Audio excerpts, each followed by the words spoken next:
Hello dear students, my name is Lucky Ahuja and I'm your EVS teacher for class 5th. In class 5th EVS, we were learning our chapter number 24, that is a visit to mountains. So we already completed 2 parts of this chapter and today we are going to talk about part 3 of this chapter, and the part 3 is about practice questions of this chapter. So we are going to solve the practice questions of the chapter. Let's start. So question number 1 is, what type of difficulties a person has to face during mountaineering? तो बच्चों पहला प्रश्न है कि पर्वतारोहण के दौरान एक व्यक्ति को किस प्रकार की समस्याओं का या परेशानियों का सामना करना पड़ता है. So yes, we talked about this in the chapter that a person has to face variety of difficulties during mountaineering. तो पर्वतारोहण के दौरान एक व्यक्ति को बहुत सी समस्याओं का सामना करना होता है. So let's see the answer.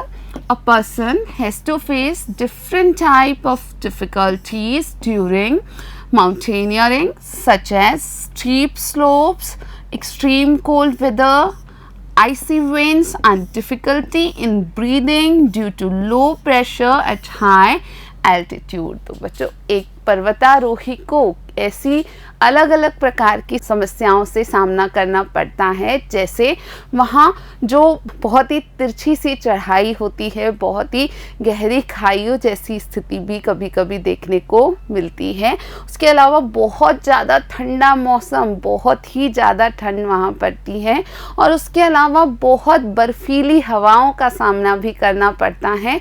और सबसे बड़ी समस्या होती है ब्रीदिंग में, यानी श्वास लेने की समस्या, क्योंकि वहाँ ऊंचाई पर जो प्रेशर है वो काफ़ी कम होता है, और कम प्रेशर या दबाव के कारण ऑक्सीजन की मात्रा जो है वो काफ़ी कम रहती है, और इस कारण श्वास लेने में बहुत तकलीफ होती है. Now question number 2 is, what essential qualities a mountaineer should have?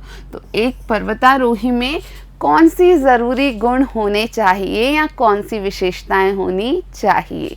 Yes, a mountaineer should have some essential qualities. So what are those? Let's see.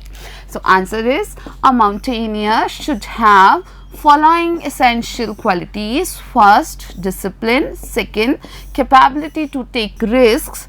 Third is patience and the fourth is tolerance. तो एक पर्वतारोही में ये आवश्यक गुण होने चाहिए. पहला है अनुशासन, दूसरा है खतरे लेने की प्रवृत्ति या खतरों से जूझने की क्षमता, और तीसरा है पेशेंस यानी धैर्य, और चौथा है टॉलरेंस यानी सहनशीलता. ये सभी गुण एक पर्वतारोही में आवश्यक माने गए हैं.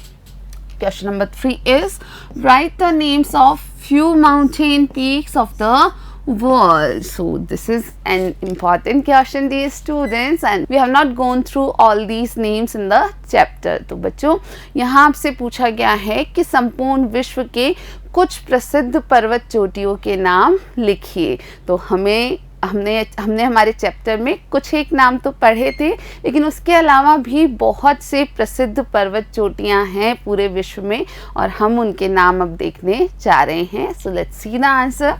Few important mountain peaks of the world are, first Mount Everest, then Mount McKinley, then Kanchenjunga, then Mount Elbrus, then Mount Aconcagua.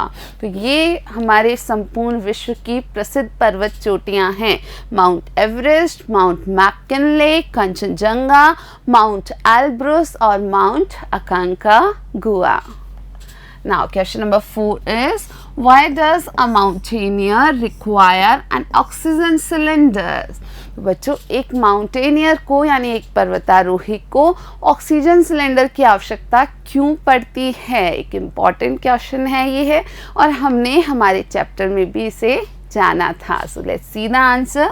A mountaineer require an oxygen cylinder because in the mountains, difficulty in breathing occurs due to low pressure at high altitudes. So, oxygen cylinder is used to breathe properly.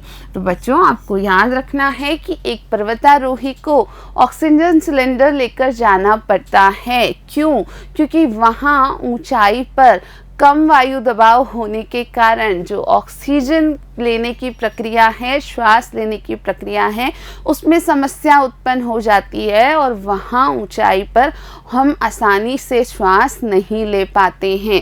और इसी समस्या का समाधान करने के लिए पर्वतारोही अपने साथ ऑक्सीजन सिलेंडर लेकर जाते हैं ताकि वे डायरेक्टली उस ऑक्सीजन सिलेंडर से श्वास ले पाए। So dear students, this was all about the practice question of this chapter, and we have finished the chapter number 24. In the next video we will start chapter number 25. This is all for today. Thank you for watching.